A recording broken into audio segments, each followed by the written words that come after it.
All right, Shalom. First off, I'm going to start up by giving all praises, honor, and glory to Yahweh, Bahashem, Yahweh Shai, Bahashem, Rachakodash. Yahweh being the Heavenly Father's true name, Yahweh Shai being the name of his only begotten Son.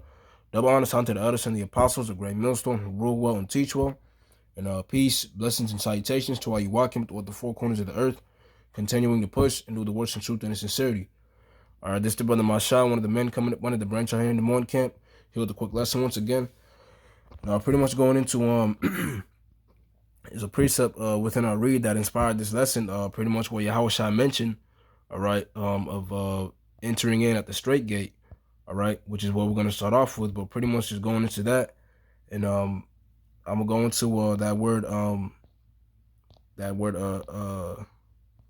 narrow, all right, and Lord's will get other precepts that I put together, and Lord's will is edifying and it makes sense, but pretty much just going into, hey, this is what we signed up for, all right. And just understanding, why we go through what we go through, because ultimately this is what Yahweh Shai said, okay, through the scriptures, all right?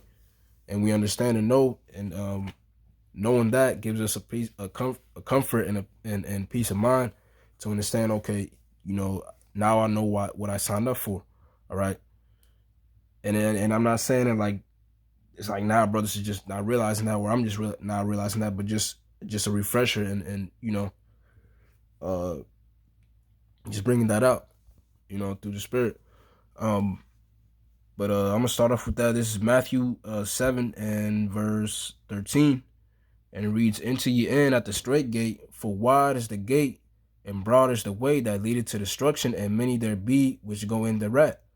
All right, so it said what? He said, "Enter ye in at the straight gate." Okay.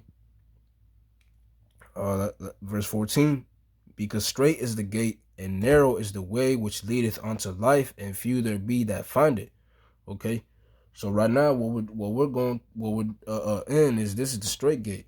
All right, understanding this truth. Okay, this is walking the straight gate, because a lot of people, once again, they don't understand this truth, and ultimately it hasn't been revealed unto them, right? Because like Paul said, like Paul said in Romans 11, right? Let's get that real quick. Because ultimately, it's only been revealed unto few. All right. Romans 11:7, and it reads, "What then? Israel hath not obtained that which he seeketh for, but the election hath obtained it, and the rest were blinded." Okay. So what? The rest were blinded from being able to receive this truth, and ultimately to even enter into the straight gate. Okay. The rest of 2/3 of Israel, they're walking the broad way, which is everything but this truth. Once again, the world. All right. Or anything, whatever it is that is worldly. Okay. Whether it be this truth with the worldly spin on it, and I say that because you got these other camps out here that have a worldly it's a worldly take, all right, within that truth, within this the truth, all right. They're not living it, okay, like the scriptures actually command us to live it, right? They're bringing a worldly element into the truth, right? Different things they say that you can do, okay, trying to bring freedom, okay, and overlook or not obey, the guidelines of the scriptures and how we're supposed to live them, right? And brothers already know the different things that they say, right? But pretty much the point is just going into the straight gate, all right? And I'm gonna go into that word straight, and you look it up on in Google, just for edification. Straight.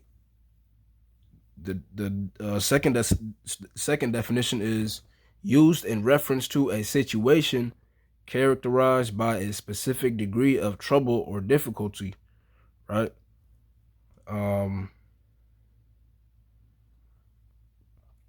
What else? We can look at it here. Okay, this is a dictionary.com. Often straits a position of difficulty, distress, or need. Okay, so this word straight there is going into what? A path of difficulty, and that's this path that we're walking, okay? The different trials and tribulations that we got to go through, all right? And I went into the word narrow on the blue letter, and it means what? To press as grapes, press hard upon, okay? Metaphor to trouble, afflict, distress, okay? And that's what we're going through, being in this truth, all right? The different things that we go through, all right? And it's another precept that came up in my mind that I want to grab in 2 Corinthians, um, uh, chapter 4. Let's get that real quick, all right?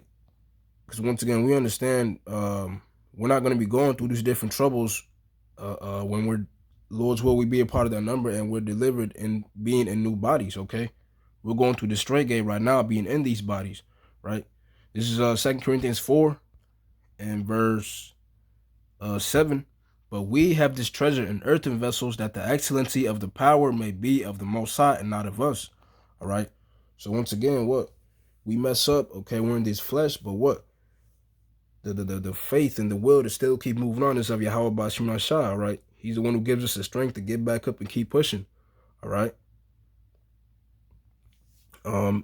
Verse 8, we are troubled on every side, yet not distressed. We are perplexed, but not in despair. Persecuted, but not forsaken. Cast down, but not destroyed, all right? So what? Though we're in this flesh, okay, this is going into the different troubles we deal with, all right? Different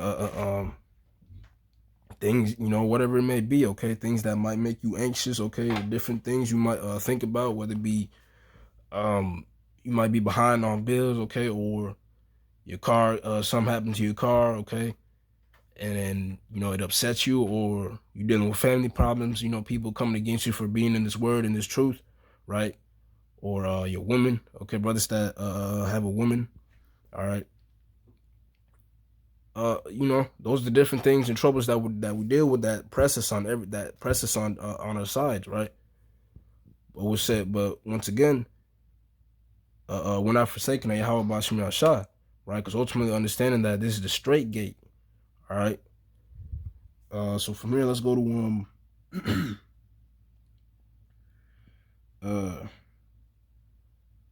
let's go to 2nd Ezra chapter 9. Right, let's get that parable that the angel spoke to Ezra.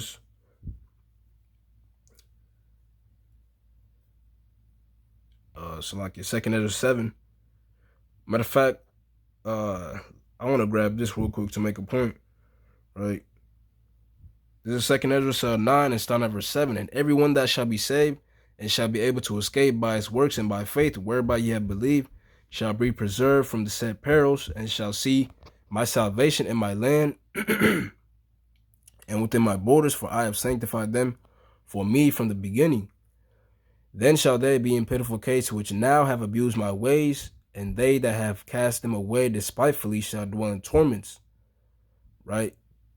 For such as in their life have received benefits and have not known me, okay? So what? It said, which now have abused my ways and have cast them away despitefully, right? So it's these 2/3 that might have heard this truth, but they decided to go into the broad way, the world, all right? Living in the world and doing whatever they want to do, right? Freedom, right? That's that broad way. You can do whatever you want, move how you want to move, act how you want to act, right? That's that broad road where a lot of people can walk, not being under the restriction of the scriptures and the guidelines, presenting discipline or being presented with discipline, Verse 11, and they that have loathed my law while they had yet liberty, and when as yet place of repentance was open unto them, understood it not, but despised it, the same must know it after death by pain. All right. So once again, I brought this out to add on that point, because this is that Broadway, okay? All these benefits, right? Living sweet, but when that time comes, they're going to understand it through death by pain, okay? And the Lord is going to reject them, and they're going to cry, but the Lord isn't going to hear them, all right? Let's go to verse chapter 7 now.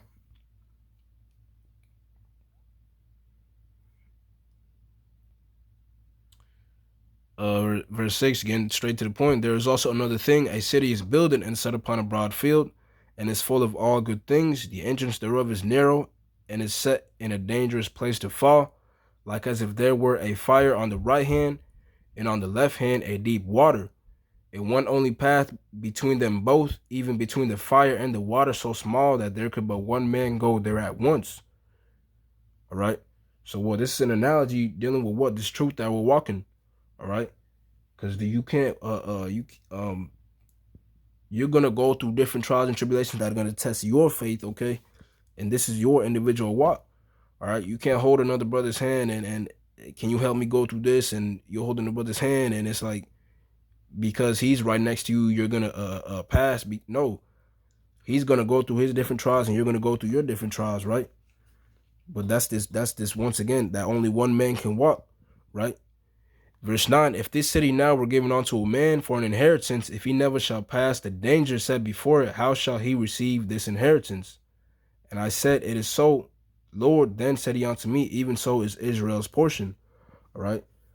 So what, the elect, okay, the elect of Israel, hey, they're gonna have to go through these different trials and tribulations in order to make it onto the to be delivered. All right, because like Paul said, let's get that in Acts 14. Acts 14 and 19. And there came thither certain Jews from Antioch and Iconium, who persuaded the people, and having stoned Paul, drew him out of the city, supposing he had been dead. Howbeit, as the disciples stood around about him, he rose up and came into the city. And the next day he departed with Barnabas to Derbe. And when they had preached the gospel to that city, and had taught many, they returned again to Lystra and to Iconium and to Antioch. All right, so he just got stoned for preaching this word, and this is the same truth that we have.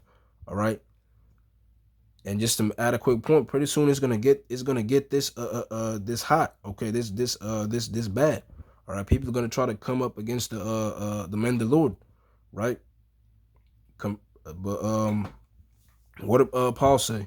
Right, verse 22, confirming the souls of the disciples, and exhorting them to continue in the faith, and that we must through much tribulation enter into the kingdom of the Most High. All right, so through much tribulation, all right. So that's the different trials and tests that you go through, right? You know, and even